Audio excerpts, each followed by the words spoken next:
Hi, welcome to the Doc Washburn Show. Before I introduce our guest, I want to say a few words about the subject of his new book, Tucker Carlson.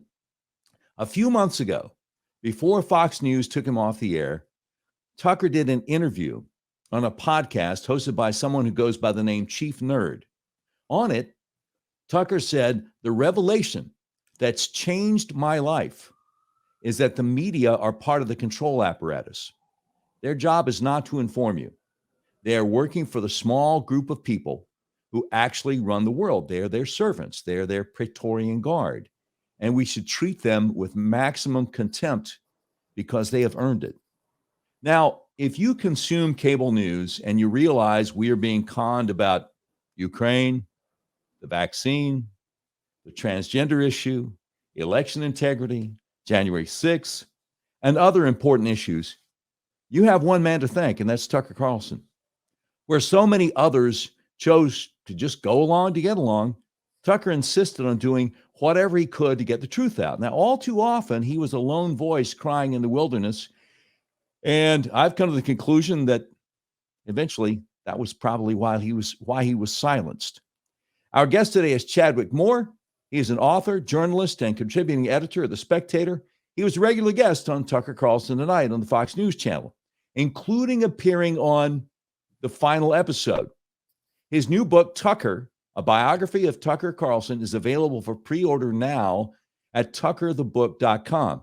Mr. Moore, welcome to the Doc Washburn Show. How are you today? Hey, Doc, thank you for having me on. I'm doing pretty good. How about yourself? Doing well. Thank you.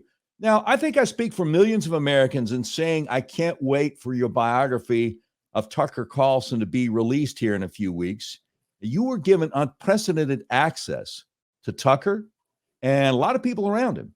You conducted over 100 hours of interviews. So would it be reasonable for us to surmise that we Tucker fans will be treated to some bombshells when the Tucker biography is released? Well, I hope you're treated to an inside look to who he is and what his life is like and who he is off camera and just, his entire background, who his mentors are, his family. I wanted to keep it, when we first started writing it, we started going in more of a topical direction. And then we realized that we wanted to make this book have a longer shelf life. We wanted it to have a more of a lasting story and wanted to just really dissect who this person is and where he came from and what his life has been like. We were basically done with the book. I was done with it March 31st is when I submitted my manuscript. We were just sort of going through it, editing it. I had a few more questions for Tucker. And then, of course, his show got taken off the air. So we've since pushed it back to July. You can pre-order it now at tuckerthebook.com, but it's going to be released in July. And I updated it with the news and what he's been going through and how he's reacted to it. Added a few more chapters and, of course, adjusted the rest of the book to fit properly into the time context now. Speaking of getting to know him and his family and that sort of thing, there was a viral video a few years ago of a guy who came upon Tucker out fishing somewhere. And he started talking to him, and Tucker just seemed like a normal guy, just the kind of guy that you'd enjoy sitting down and having a cup of coffee and a hoagie with. He wasn't one of these, "Oh, I'm a star, get away from me" kind of people that you run into so often from people who've made a lot of money being on television or in Hollywood. Was that your experience? Oh, 100%. And if you know people who work in cable news, especially if you've met a lot of them, this might surprise your audience, but they tend to be kind of jerks who are full of themselves. I mean, I know that's shocking, but with Tucker Carlson, it was never like that, to be honest. And anyone who's met him, I think that video that people saw, I know the one you're talking about. He was in Central Park, so you can imagine this sort of crazy lefty who was trying to make him look bad or wanted him to react. That video is a pretty honest depiction of who he is in person. Even liberals who've met him in real life concede that. They hate to concede that, but they will say, like, yeah, he's actually a nice guy. And I certainly had that experience with him, as well as hilarious. He's a really, really funny and engaging guy. He really feeds off conversation. He really feeds off being around other people. And, that's probably one of the reasons why he's so good at his job.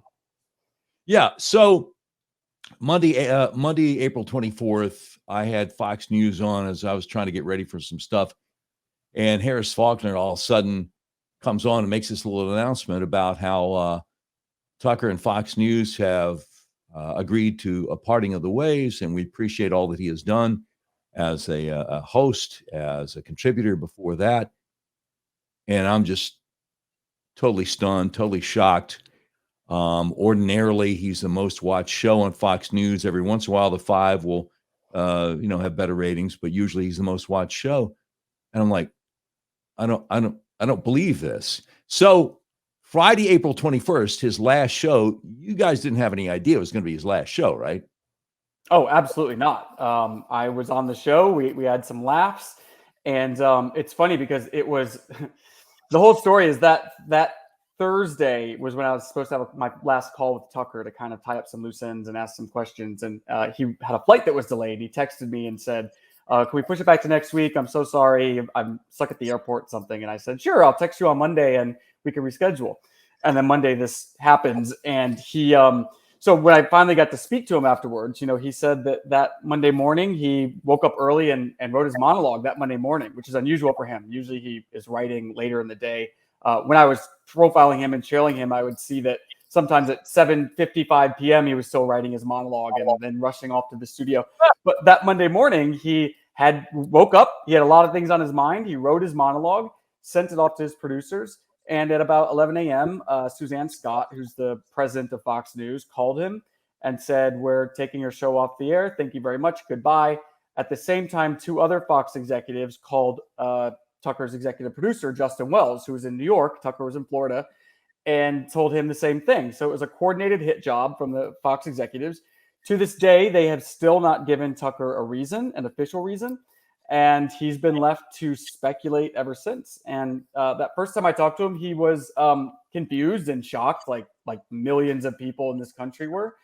But he wasn't, down and depressed. He was still his kind of usual upbeat self. He has very high self-esteem. And he had said to me, it's not like I had to go to rehab or was caught sleeping with the makeup girl or something. He said, I know I didn't do anything wrong. So how can I feel badly about this? I know that this was forces that were outside of me that made this happen. And so I can't feel bad. I can't beat myself up, and I'm not.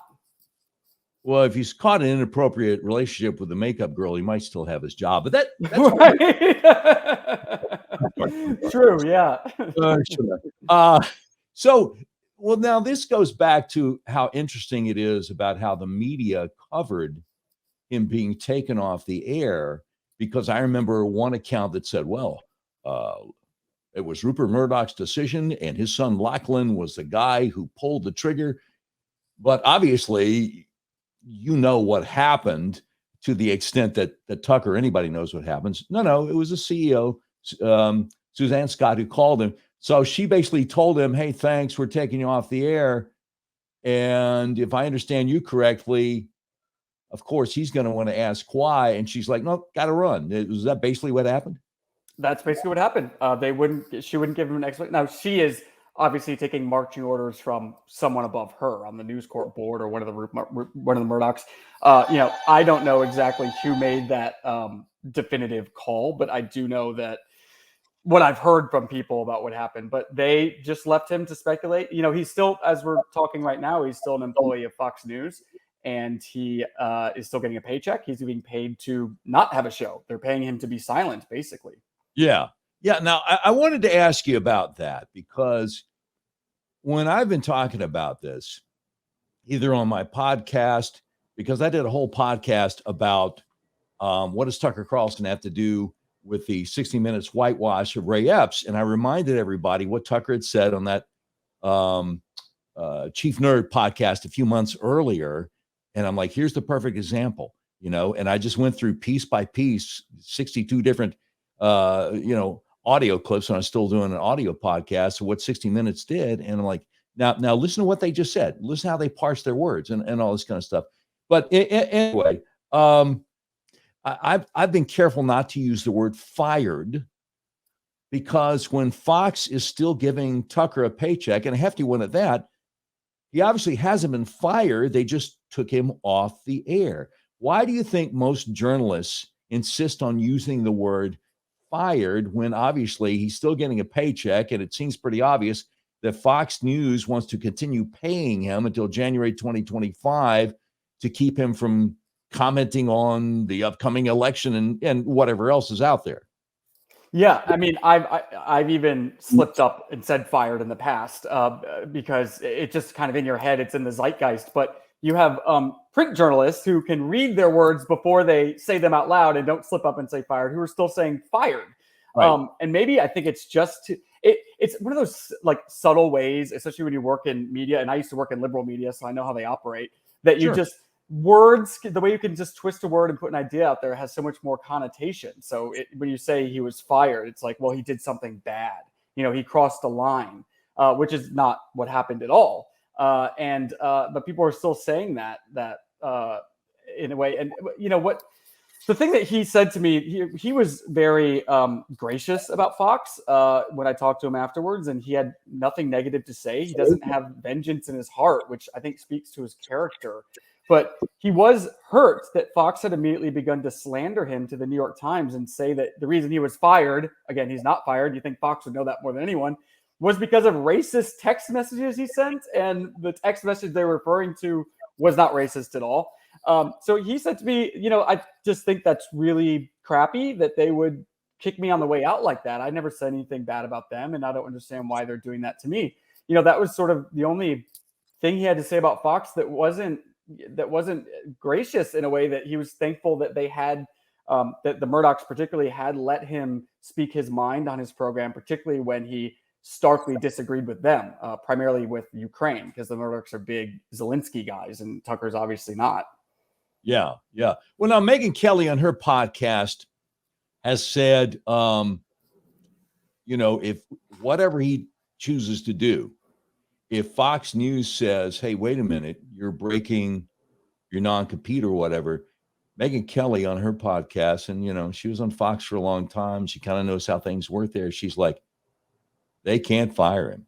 I mean, they can't fire him. They can't sue him, because then his attorneys get depositions, and the discovery is just going to be something that they don't want to deal with, because network executives aren't journalists.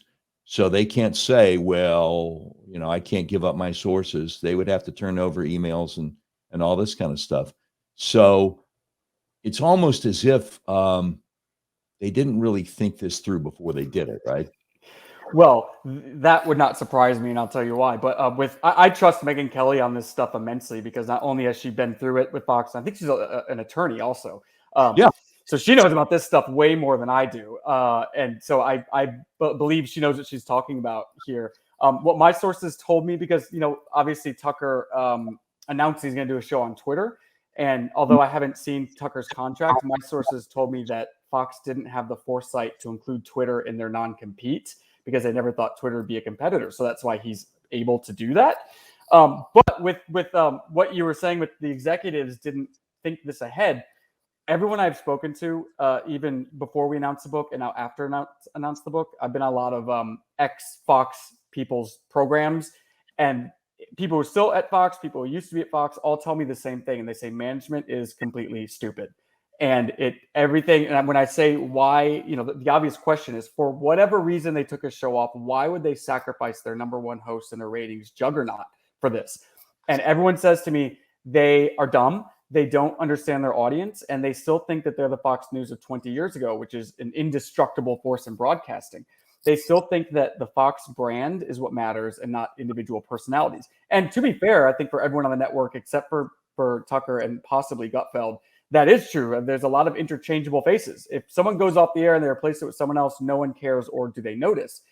They sincerely thought that would be the case with Tucker Carlson. They figured they did it with Megyn Kelly. They did it with Bill O'Reilly. They did it with Lou Dobbs. And Tucker might have great numbers, but it's because he's a Fox guy, not because he's Tucker Carlson. What they failed to realize is that Tucker's brand is bigger, as big, if not bigger, than the entire network. And I think that they're realizing that right now.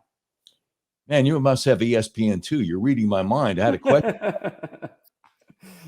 Not just Fox News executives, but the first few days after Tucker's show was canceled, a lot of media reporters were saying, well, look, it's Fox. They recover from losing Bill O'Reilly, Megyn Kelly. This will be no different because it's Fox.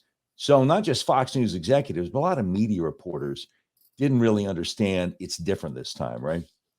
Yeah, isn't it? It's such a microcosm of everything we hate about this country, and it's this fishbowl mentality. Every media reporter lives in the same fishbowl as all the anchors at Fox and all the executives, and they don't look at, and they're all here in Manhattan, and they don't look around and see anything. It's the same as Beltway, the Washington Beltway. So you have these people who their job is to cover media. You think they would understand this better, but they don't, because they only associate with other people in that tiny little world. That, by the way, increasingly irrelevant world. I think Tucker artificially extended the life and relevancy of cable news all on his own, not just of Fox, but the entire cable news industry, which probably should have really gone away, should not have lived as long as it has. Yeah. Well, talk about this fishbowl mentality. Now, it's not just the media, it's also politicians. How often have you heard somebody on cable news or a politician, whether on cable news or speaking from the floor of the Senate or the House, say something like, Americans realize, or Americans are sick and tired of, okay? And then Jesse Waters sends his producer out and will show people on a sidewalk in New York a picture of Mike Pence, and they don't know who it is. My next door neighbor, I've never heard of Vince Foster. When I mentioned Jeffrey Epstein, he said, now that name sounds familiar, but really didn't have any idea. And so people are in their own little bubble and they don't realize, no, most Americans have no idea what you're talking about. And it always amazes me that whether it's people on cable news or politicians, they seem to think everybody is aware of what they're aware of. And then the opposite side of that coin is, I remember when Lindsey Graham was running for re-election. He had a bunch of Republican primary opponents in 2014, and he was doing a campaign event, I think, at a restaurant outside overlooking the sea in somewhere around Charleston. Somebody brought up Common Core, which was a pretty big issue at the time. People were upset with this curriculum in public schools. They're fighting against it. He had no idea what they were talking about. So, I mean, there's a real disconnect with politics and with media, right? Yeah, and politics and media also in so many ways being one and the same. And I think that one of the reasons why Tucker Carlson's show being pulled off the air was so devastating and felt like a death for so many people. Not only was he appointment viewing, people really organized their evenings around that TV show, but I think nobody doubts the fact that Tucker won't be back and won't be unleashed and wherever he ends up. But I think the reason why it felt sort of like a death is because it was the death of that perspective in the official discourse.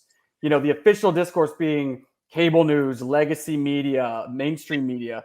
He was singular. His opinions and his views that were against the uniparty and really took them to task was singular in that. And I think a lot of people realize that our leaders, people like Lindsey Graham, really don't care what's happening on Twitter. They don't care what's happening on podcasts and on radio. Even though that's where most people get their news and opinion from shows like yours and from social media, but it's the leaders just care because they're all vain, and they all like prestige. They only care what's happening on cable news and they care what's happening in the New York Times. So I think that that's really the most upsetting part, is that now it'll be easy for Washington to look at Tucker Carlson as just some weirdo on the internet and not someone that they need to listen to, because he really did have their ear when he was on cable. And Democrats hated Tucker Carlson, but Republicans were scared of him. And that is what I think it was most important. Yeah, rightly so. Hey, honey, I think we figured out who Carly Simon was talking about on that You're So Vain song. Sorry.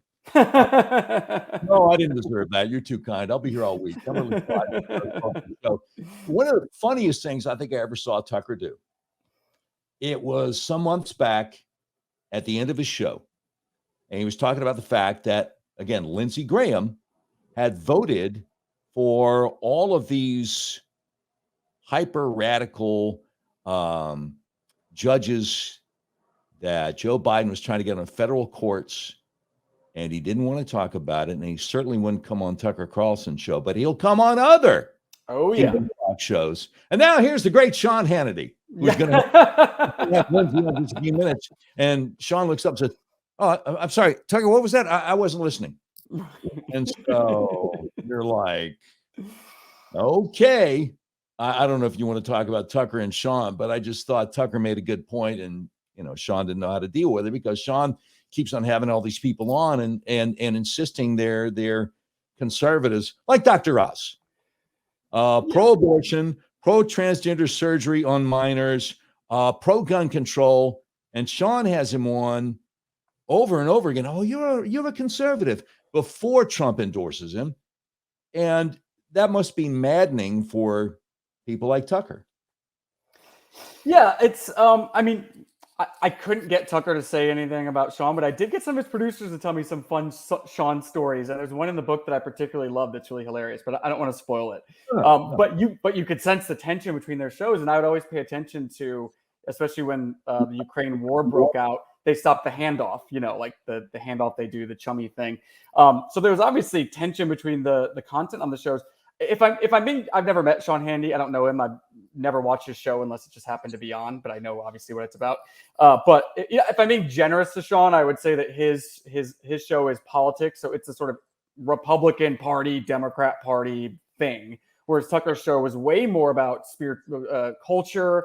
I mean, anything you can derive from that. I mean, he talk about spiritual things on his show. He's talking about aesthetic things on his show, as well as politics and corruption.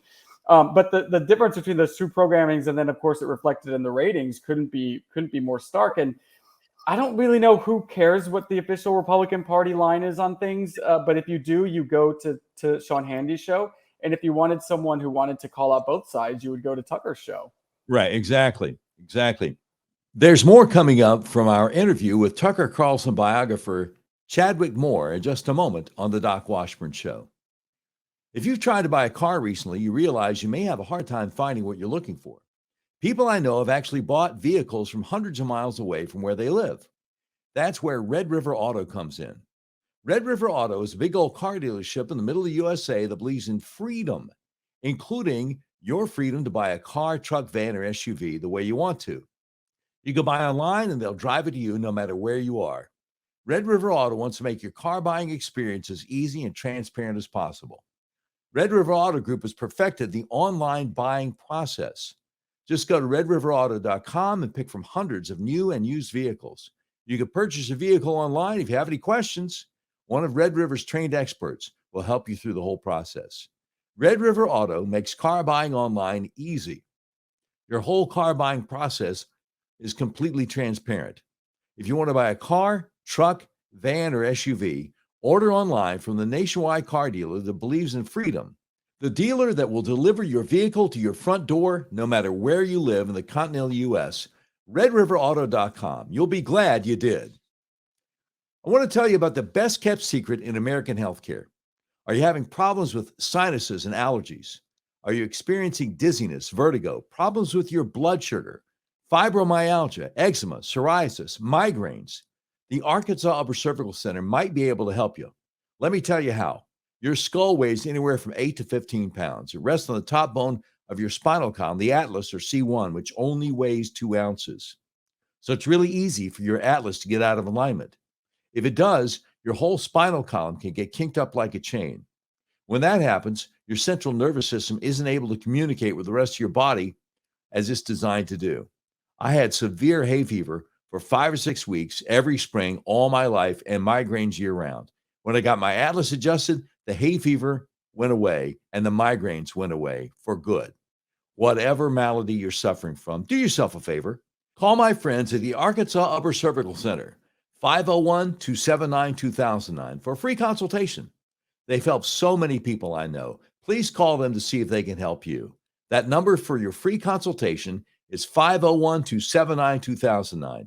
If you're outside Central Arkansas, go to their website, turnmypoweron.com, click on the tab that says Find a Doctor Near You, and I sure hope you can.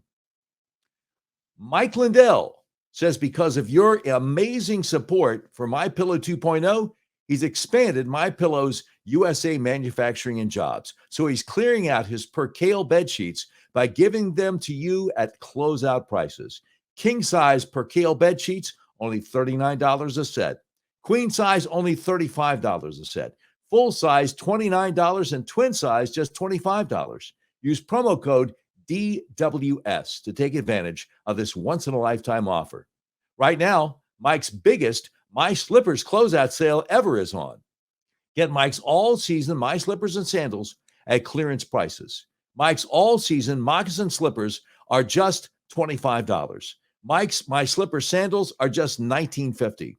They're both made with Mike's patented impact gel that absorbs and relieves pressure so you can comfortably wear them all day long. Just use promo code DWS for huge discounts.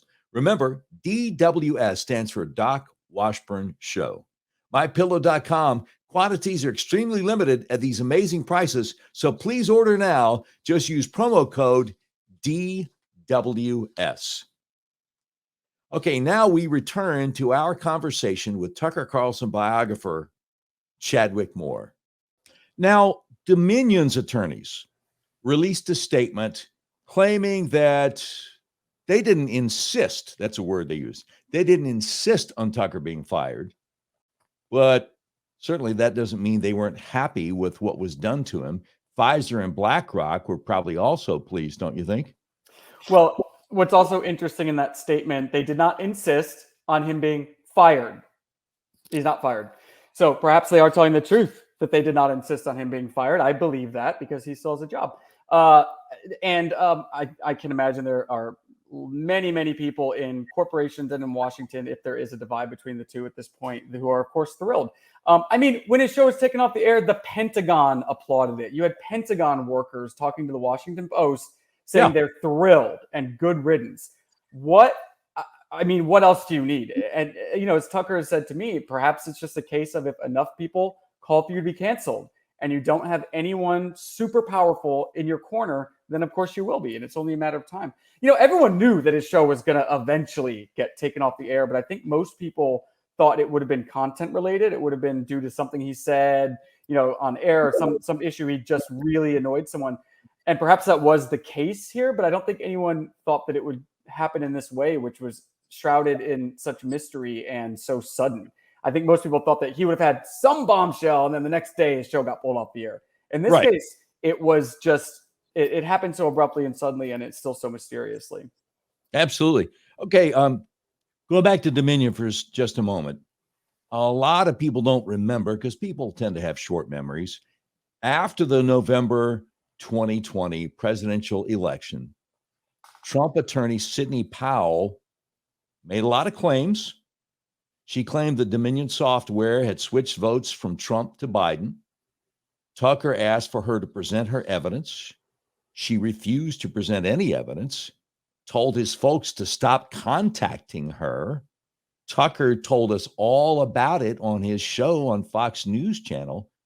So regardless of what verbiage Dominion uses in their legalese parsing, we didn't insist on me, whatever, why would he be the guy that Dominion wanted off the air in any sense if he was willing to say, well, Sidney Powell doesn't come up with anything, which actually puts Dominion in a better light. So you're correct. And he took Sidney Powell to task live on air more than anyone else on Fox. And there are people at Fox who pushed this theory way more strongly than Tucker did. Tucker didn't push it at all, actually. He questioned it. And those people all still have jobs and are still on Fox. And so why Tucker? Well, the alternative theory is that after the Dominion settlement, someone at Fox higher up wanted to lay down the law. They wanted to show who's the boss, and they wanted to scare the daylights out of everyone at Fox to get in line and behave themselves. And a way to do that would kick off their number one host. Again, thinking we're Fox, we're going to be fine. People will be mad. And then a week later, they'll forget about it. So this is the other theory, which also makes a lot of sense to me, that it was simply a result of the settlement. They wanted to lay down the law and show who's boss. And certainly now everyone at Fox is terrified and worried about their jobs, and they're all seen as replaceable. And I think that whoever made this decision is wanting to remind everyone at Fox that they are all extremely replaceable and they better shape up or ship out. They want to make an example of him. Yeah. Yes. Yeah, I can see that. You're talking about how he propped up cable news and the Fox News channel for a few years. There are a lot of us out here who think that there were massive irregularities in the 2020 presidential election. Maybe Dominion didn't switch votes if Sidney Powell couldn't come up with, any evidence to present to Tucker, but we have seen a bunch of other things that happened. And we don't think that we're strange people, we're conspiracy theorists to think that, maybe the election was stolen. So we didn't like how Fox handled it. We didn't like them calling Arizona early on election night. We didn't like them pronouncing Joe Biden president on that Saturday morning. And then Sandra Smith getting upset when one of the guests said, well, he's not necessarily president just because you say so. There are a lot of things we didn't like. Yeah. And so a lot of us just bailed on Fox.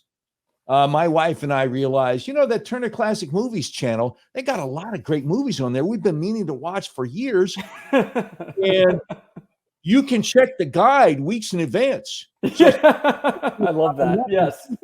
You can set it to record and watch it at your leisure. Why don't we just start doing that? And then after a few months, a real good friend of mine started texting me on a regular basis. Doc, are you watching Tucker? Did you see what he just said? I'm like, no, dude, I'm off of Fox. No, seriously, you need it. And so Tucker, by what in radio they used to call the water cooler talk, was dragging us back into watching the Fox News channel. And slowly the ratings started recovering from late 2020. And the idea that upper management didn't get this is just amazing, because you're right. I think he really did extend the life of, if not cable news, definitely the Fox News channel. It's just, we're all flabbergasted. Oh yeah. And the Arizona debacle was such a huge insult to their audience that they lost. I mean, they would have been over then if it wasn't for Tucker Carlson, I believe. And as you just described, this is something that I also observed, and especially now I think is true, is that as much as everyone basically hated Fox. I mean, conservative viewers, they're smart people. They're plugged into news, and they knew that News Corp is this globalist multinational corporation owned by all these entities that are up to nefarious, horrible things that they disagree with, and that Tucker called out nightly. But they would give the network the benefit of the doubt simply because they had Tucker on. They thought, okay, well, you know what? They can't be that bad if they're letting this guy speak, or at least they must have some independence if they're letting this guy speak. So he carried them through that Arizona thing, certainly, and everything else along the way. And there's not a question in my mind that Fox executives, when they saw their numbers bounce back from Arizona, did not think it was Tucker. They thought, well, we're just Fox, so everyone's coming back, because they have nowhere else to go. So they have to come to us. That's what they're thinking. And now it's clear that it was Tucker. It was Tucker gave people permission to watch Fox for an hour a day at least, and maybe before and after the show. I mean, how would I know that Zelensky, not just Putin's a dictator, but Zelensky's a dictator too?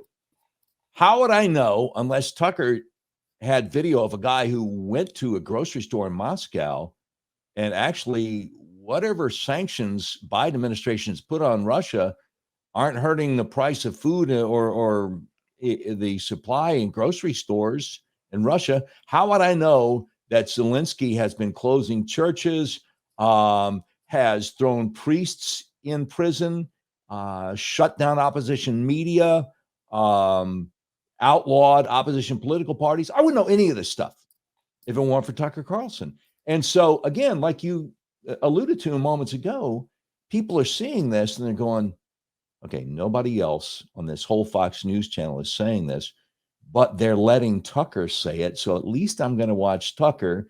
And you know what? Oh, yeah, Jesse's got something good coming up, and maybe I'll check out the 5. And Gutfeld's funny. Speaking of Gutfeld, Chadwick, what the heck's going on?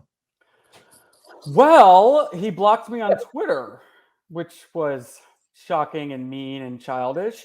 I was so after I announced this book, obviously I was well, maybe not obviously. After I announced this book, I was pulled off all upcoming Fox appearances and became person non grata, just like Tucker, because nobody on Fox is allowed to say Tucker's name. But I was scheduled to be on. I was a regular monthly guest on Gutfeld. I was in the monthly rotation cycle, Sure. and I was supposed to be on this past week on Wednesday, May 31st. Within about an hour that I announced my book, they pulled me off that appearance like 2 weeks in advance. So I knew what was going on. I mean, the funny thing is that I knew they obviously wouldn't promote the book, and I didn't really care. I just kind of planned to show up and be respectful and have a good time like I usually do. I wasn't going to insist that they plug my book or make a stink about it or anything. And if they had asked me politely, like, hey, we can't really plug this book with the news, I would have said, yeah, I get it. That's fine. And I also kind of thought it would have been kind of punk and cool if Greg, because I know Greg is on Tucker's side on this stuff. If he'd had me on and we don't talk about it, but then people look me up and they see the book, that would have made Greg look really good, I think. Instead, they cowered. They pulled me off, and they made me just like a person who doesn't exist, which is fine. I don't care. I've never made a cent from Fox News. I don't really know what people get on being on Fox News if not being paid. I guess they get like, I don't know, prestige rights or like exposure, as they say. I've never really seen that translate into like a living. Like I can't eat exposure for dinner, so I don't really care. But now I'm definitely never going on Fox again, which is kind of a shame. And when Greg, I took to Twitter just to tell people like, hey, this is what's going on. Like they won't even have me on Gutfeld, where I've been a regular for 2 years. Greg got really pissy about that, and he blocked me on Twitter. It seems a little juvenile, but okay. I'd love to talk to Greg about it. He won't, but whatever. Yeah. Well, I mean, he has comedians on sometimes that I've never heard of before. And I'm like, this Jamie Lissow guy with the crazy eyes, he's funny, and a lot of people are seeing that and going, oh, yeah. If he was in my area, I would go see his stand up. So maybe it works that way for the comedians. Right. But let me ask you, it has been reported that Tucker was planning on doing a big expose on the 60 Minutes Ray Epps whitewash on his next show, the one he didn't get to do on Monday, April 24th. Do you think his intention to do that and just blow it up on his Fox News Channel show might have had anything to do with the timing of that phone call from Fox News CEO Suzanne Scott saying, hey, thanks, see ya? Yeah, so that was, that was I saw his monologue that he was going to read, and I put that out there, and it was about Ray Epps, and it was about January 6th, and it was about that interview that Ray Epps gave the night before on 60 Minutes, and it was also about AOC, darkly ironic turn of events. It was about AOC that weekend saying his show should be taken off the air and that he should perhaps be arrested for misinformation. J6 really strikes a nerve with these people, doesn't it? It's really interesting how much they lose their minds over coverage of J6 that goes against whatever the January 6th committee wants out there. So from what I understand, the only people who saw that, aside from me, were Tucker's producers, which he sent to. I don't know if Suzanne Scott and them knew he was going to talk about that. It would be uncommon for them to see something that he wrote before he went on to air, but that's not to say that maybe some producer leaked it to them. But his team was really close, and like they didn't stab each other in the back. They all really liked each other. So it's possible, of course, anything's possible. But from what I know of how they operate, it would be unusual if executives or management saw that before he read it on air. Gotcha. So when Tucker spoke about his epiphany, his realization that the media's job is not to inform you, but rather to work for the small group of people who actually run the world, I noticed watching that clip from that podcast, he did not take any pains to carve out an exemption for the straight news department at Fox News. So they were obviously included, right? I mean, that probably didn't set too well with people like Bill Hemmer and Brett Baer and Suzanne Smith and John Roberts, John Scott. I mean, did that make for some tension in the Fox News channel headquarters? Well, it's also just kind of perfectly in line with who Tucker is and has been his whole life since childhood. Really, what I found out is he's a completely rapscallion. He's a total rapscallion, a kind of mischievous little scamp who would certainly do something like that and not include his employer. Just like, they do good stuff there. I don't really know what the reaction around Fox was to that interview, but I think a lot of this stuff, if you were saying that on that podcast, you can probably get away with a lot on podcasts and outside cable news, because again, like these people in cable news, they're just so disconnected from how most Americans get their information and how most Americans live. They think and they're such snobs. They really are about where they stand. They think that nothing that doesn't happen on Fox or in mainstream media doesn't matter. And that's, even people at Fox who you might like their opinions. Television in general is a place full of people who have their heads so far up their rear ends. It's unbelievable. Which is why, someone like me, I'm not super disappointed about probably never going on there again, because I would never want to work there. So, Yeah. I would want to work somewhere where some gremlin in HR has an Oppo file on me that they're going to leak if I ever cross the network or get laid off or whatever. So I think that's pretty much how cable works in a lot of ways. Yeah. I mean, nobody in particular comes to mind rather about, excuse me. Now, Wednesday on Fox News, just a couple of days before we're taping this, Trace Gallagher was filling in for Martha McCallum. A little bit after 3:30 Eastern, he brought on DC-based reporter David Spunt, who said, and I quote, "As we know, Attorney General Merrick Garland follows and does things by the book explicitly." And I tweeted about it because I'm like, you didn't, seriously? There was no pushback whatsoever on David Spunt's delusional assertion from Trace Gallagher, who has always seemed like kind of a stand-up guy to me. But they both know that is not true. They both know the Biden DOJ is totally politicized. Are they just under orders to lie about it? So to Fox's credit, it's not like CNN, where here's how CNN works. Every day they have their meeting with whoever the president happens to be at that time. I don't even know who it is right now.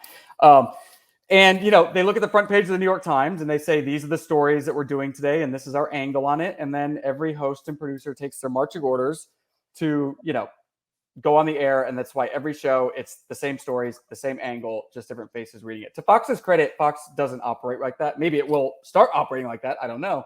But it was very much left up to the anchors and the producers to decide what they want to cover that day and what their angle is going to be. I would doubt that Fox would want there to be anything out there like a directive, which would have to be sent in an email or a memo of some sort, because someone, would love to get their hands on that. But what I do think is you don't need a directive to make people say things like that. You just need to scare them, perhaps by firing Tucker Carlson. And I think that when you're in a work environment like that, you can smell what's in the water and how you need to behave. So if you need to start kissing the throne, whether that's the throne of corporatism or the throne of the Biden administration, you don't need someone telling you have to go on and say this. You just sort of know that you need to wink and nod at the camera. So for whoever's watching that controls your job, they can see that you got the message and that you're going to fall into line. It reminds me of the words of the great philosopher Hulk Hogan. Are you spreading, brother? Yes. Obviously they are. So I used to do a popular local talk radio show for a big company called Cumulus Media, second biggest radio company in America.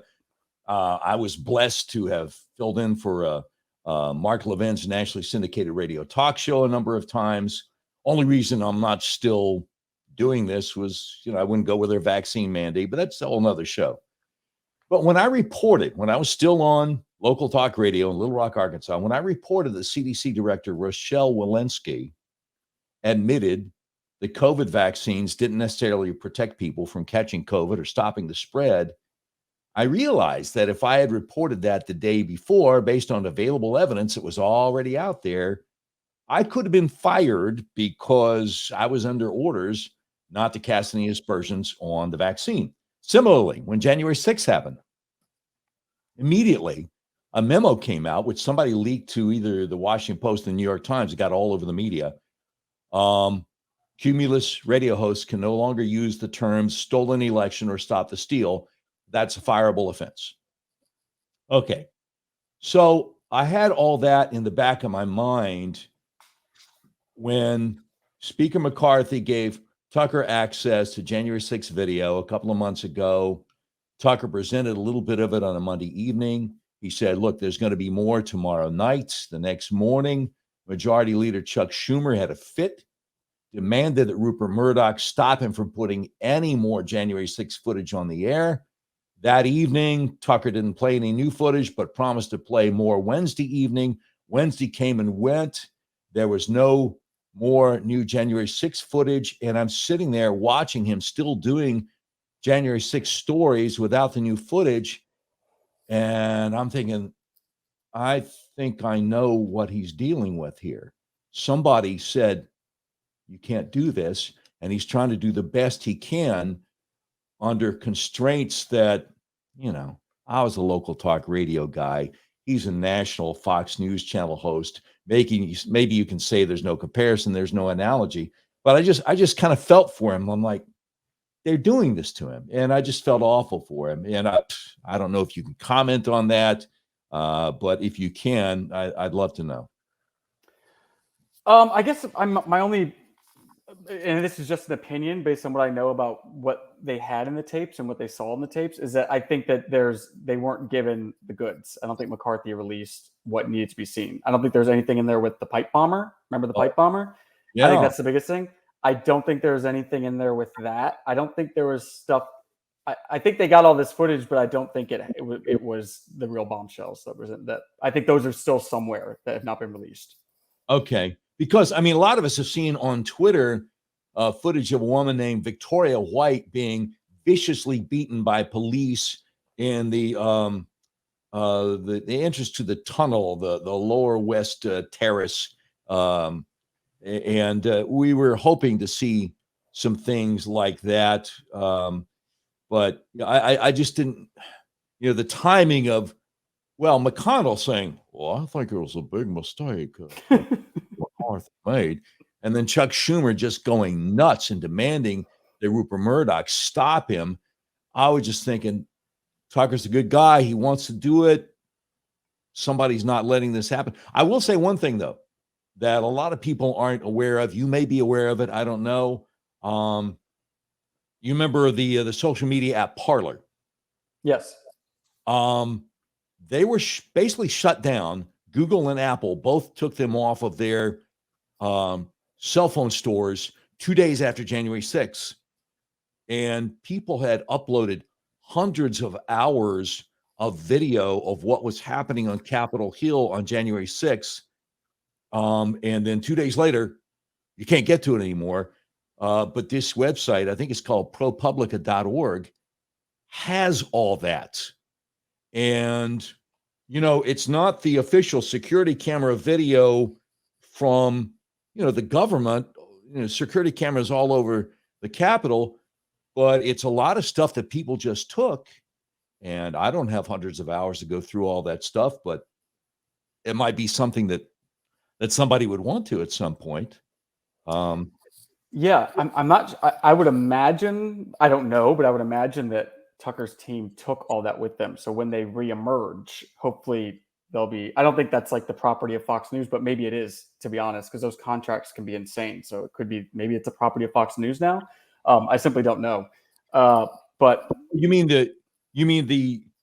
the security camera video footage that McCarthy gave them access to?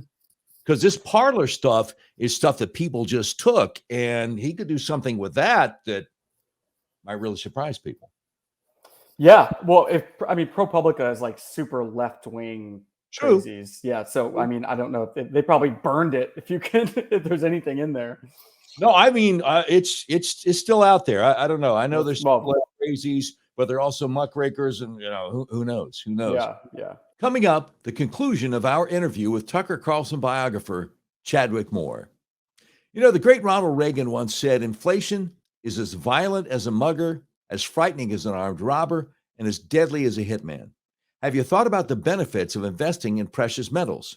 Here are 5 profound benefits. Number 1, investing in precious metals is a hedge against inflation. Number 2, it's a great way to diversify your portfolio. Number 3, asset liquidity.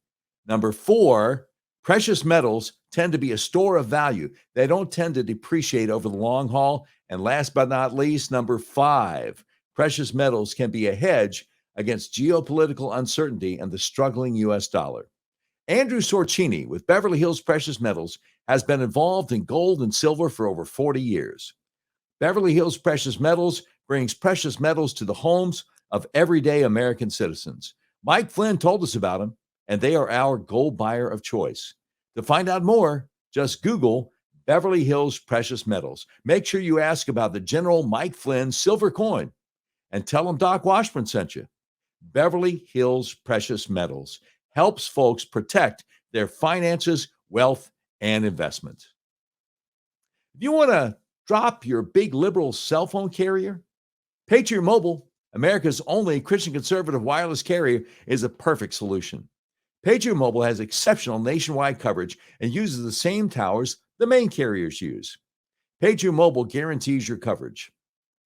Patriot Mobile has plans to fit any budget, along with great discounts for our veteran and first responder heroes, as well as multi-line users. And switching to Patriot Mobile usually only takes 15 to 20 minutes. When you switch to Patriot Mobile, you shift your support from the leftist progressive agendas of Big Mobile to the Christian conservative causes of Patriot Mobile.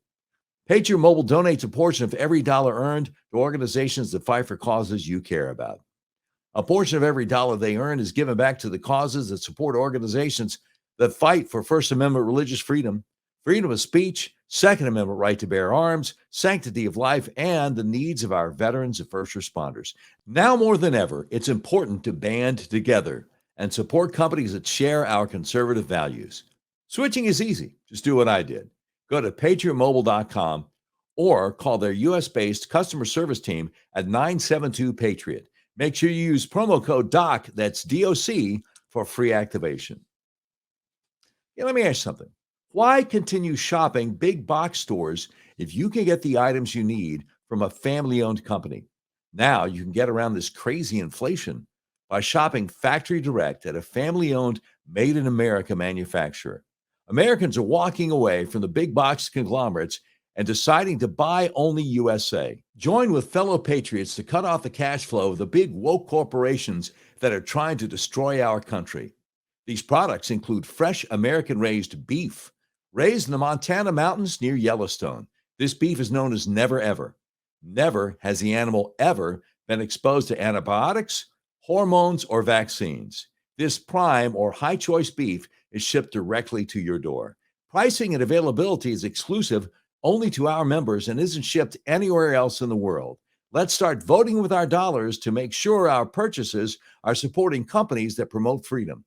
Email us at buyonlyusa@proton.me, and I'll have one of my guys contact you. Buyonlyusa@proton.me. All right, here's the conclusion of our interview with Tucker Carlson biographer Chadwick Moore. But one of the things I think that a lot of us are looking forward to is, even to the extent that Tucker on Fox News Channel and any cable news network spoke his mind freely, now there really are no constraints. So I understand he's going to try Twitter out. Who knows what else he might do, but we're really looking forward to seeing what's out there. I got to ask you about one thing. There's a guy on Twitter who goes by Ram Rants, and in early 2017, he said he did a thread. It's still the his pinned tweet all these years later. He says, about time we deal with open sexual predator Joe Biden.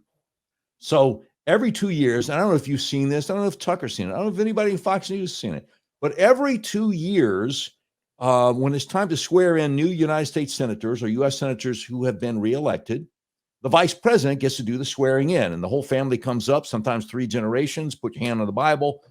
So Joe Biden got to do this 4 times as vice president for Obama. And so he would say, okay, everybody look up the cameras. And while everybody's looking at the cameras, he would be manhandling little girls.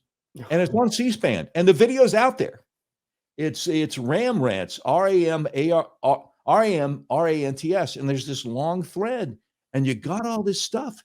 And I remember seeing it, and I'm thinking, good grief, this guy should be in prison. This guy should be. And I think the only one who caught him Jeff Sessions apparently has adopted Chinese or Korean granddaughters, and he sees Joe Biden going like this. He just kind of batted his hand away, like keep away from him. But most of the folks seem to not realize what was going on, or when Joe Biden was saying, "Hey, bring her over here for the picture," oh, everybody's kind of like joking or whatever. Anyway, that's something somebody might want to look at it at some point. But how do you think what Tucker is planning to do will be different from what he has done before? Well, I hope he still has a show at 8:00 because I think that would be great. I hope that I don't know what the show looks like. I know they're now rebuilding his studio because Fox came in and ripped everything out, the one in Maine. And I mean, which I guess if it's their property, I guess they could do that, of course. But he's rebuilding that. It just seems like a messy divorce. It's kind of bad optics. But I think he was so good in that format. I hope he sticks to it. But I don't know how well you can do that without the Leviathan of Fox News behind you. But he was so good at that format and the style of cable news, where do his monologue and then have the guests, and his guests were on very quickly. I don't know what it's going to look like. I'm excited to see. I hope he turns this into a media company. I hope it's not just, I hope he has, lots of shows. I hope it becomes its own channel. I think that would be, I think it'd be great. I think people would like to see that. Yeah, I think a lot of us would. Now, Megyn Kelly on her podcast has said what Fox News channel executives don't realize is that, regardless if they're paying him $20 million a year, whatever, he can make more money being on his own. I hope that's true. I'm not smart enough to figure out how you would monetize going on Twitter. Like you, I would hope he does his independent media company. There was a report, I think it was TMZ, reported a while back that Newsmax said, tell you what, not only will we give you a lot of money, but we'll let you program our whole channel. So if you think the guy on at noon Eastern isn't really, up to snuff, and you got somebody else in mind, then we'll just kind of let you replace hosts and do all this kind of stuff. Do you think that was if that's true, do you think that would be an attractive offer for Tucker? I don't know. I mean, I saw that too. I think that's kind of amazing. I feel like he's at a point now where he's done having bosses. And I believe he may have said that to me. But I think he's at a point now that he's been through all three cable networks. He also had a show on PBS a long time ago, which most people don't know. And I think he's ready to be his own boss. I think this was kind of it. So as much as that would be nice for Newsmax, and I've certainly been watching a lot of Newsmax lately. I think that's where he is in his life, Sure. Well, Glenn Beck decided to be his own boss and start the Blaze, and it did really well. Tucker also is a singular voice and has a vision for what he wants to do. And, if he wants to start TCB, God bless him. We really appreciate everything he has done. I guess before we let you run, where does the hour go? How did you get this gig of being allowed to have all this access to Tucker and the family and the friends and the producers and everything? And how did Tucker decide, this Chadwick Moore guy, I think he'd be good to do my biography? Well, he didn't. So I'm an independent biographer. It's not an authorized biography, and so we approached him. My publisher, All Seasons. There's an editor there, Harry Stein, who's my editor, who I just really think he's a brilliant, talented, wonderful man. I briefly worked with him on when he edited a blog, and he called me up and said, "I'm in All Seasons now, and we want to do a book on Tucker Carlson, and we want you to write it." And I at first was like, "Really, me? Like, no." And he said, "Yeah, I love your writing, and we want someone who has a relationship with Tucker already." And my relationship with Tucker at that time was just only being a guest on his show, and he would occasionally text me. And he got my number from one of his producers, and if I wrote something that he liked for The Spectator, he would text me and be like, "This is, and it was very complimentary and nice." And that was when I sort of knew he wasn't like most people in television, because why would he text me? I'm just some guy in a show comes on to make fun of AOC for 2 minutes, you know? Yeah, And right. he started texting me. I remember the first time, hey, this is Tucker Carlson. Love this thing you wrote. And I was like, wow, okay. So had been my relationship with him for several years. And so I said to my editor, let me call Tucker and see what he thinks about it. And I called him up, and he at first was like, well, he said to me, well, I'm really boring. I'm not very interesting. And I'm like, well, I think a lot of people would disagree with you on that. And he was like, well, I don't really he's like, I don't read anything written about me. I've never read anything written about me.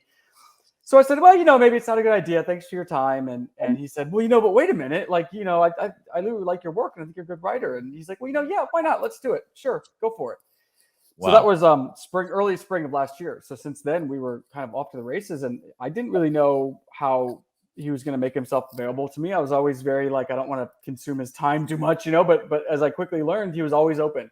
Anytime I wanted to come down, if I, early on, like, hey, do you mind if you give me your dad's phone number? Sure, here it is. I'm like, oh, well, that was easy. Okay. And he hasn't seen a word of the book. He hasn't asked to see a word of the book. I mean, he's put so much trust into me. I hope that I haven't let him down.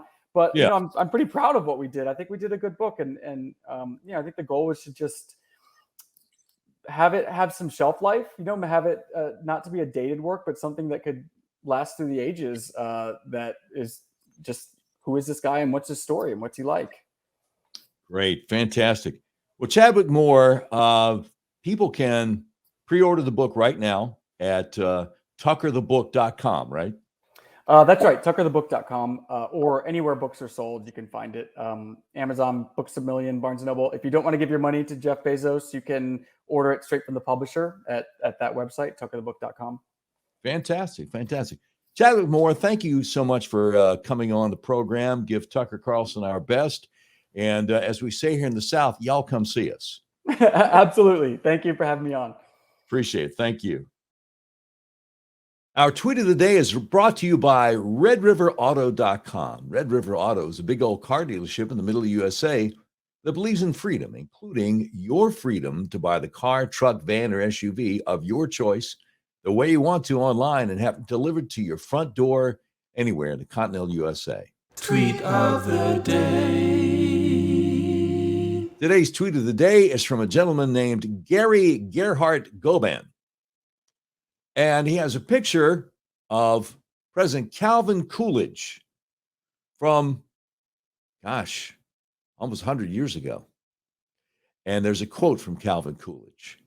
And Gary Gerhardt Goban says, read this in an old-time radio voice from the 1920s. I did. Just couldn't help it. So we're going to give it a shot. Unless the people, through unified action, arise and take charge of their government, they will find that their government has taken charge of them. Independence and liberty will be gone, and the general public will find itself in a condition of servitude to an aggregation of organized and selfish interest. He was a prophet, I guess. I can certainly relate. Tweet of the day.